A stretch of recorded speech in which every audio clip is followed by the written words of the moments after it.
Hello my friends, Mike here, the Healthy Type 1. On today's Health Bite, apple cider vinegar, or ACV.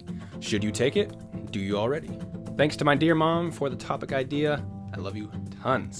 At the end, I will cheers you with my shot of ACV, diluted of course, so be sure to grab your own if you have some. Let's discuss this healthful substance by going over the science behind the claims.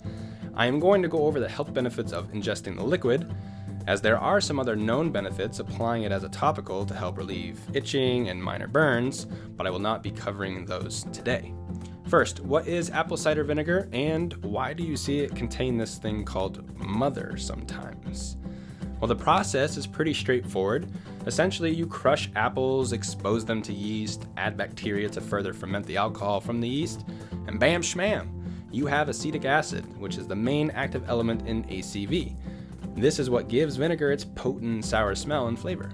Now, mother is found in organic unfiltered ACV, and this substance consists of various strands of protein, enzymes, and even friendly bacteria.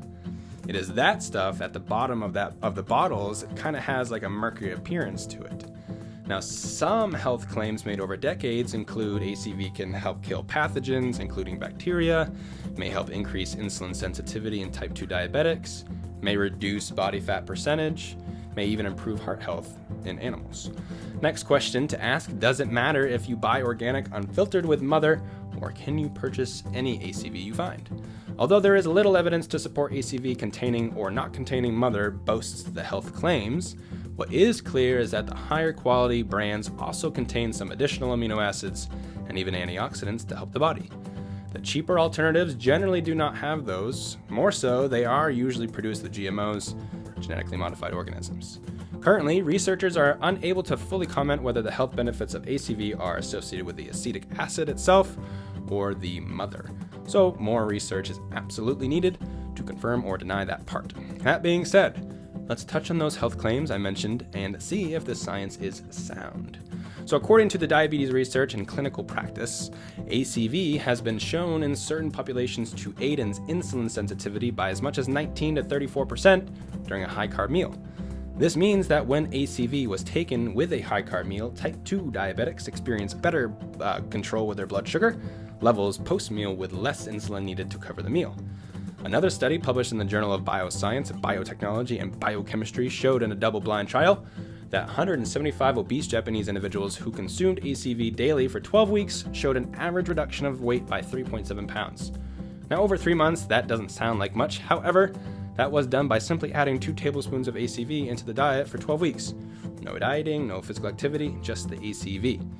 And lastly, according to Fushimi et al., animals were allowed free access to a diet containing no cholesterol, a diet containing 1% cholesterol with no acetic acid, and a diet containing 1% cholesterol with 0.3% acetic acid.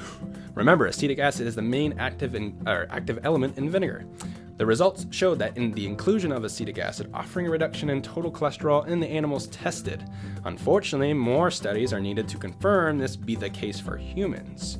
There have been reports of some side effects of taking too much ACV, which have been listed as delayed stomach emptying.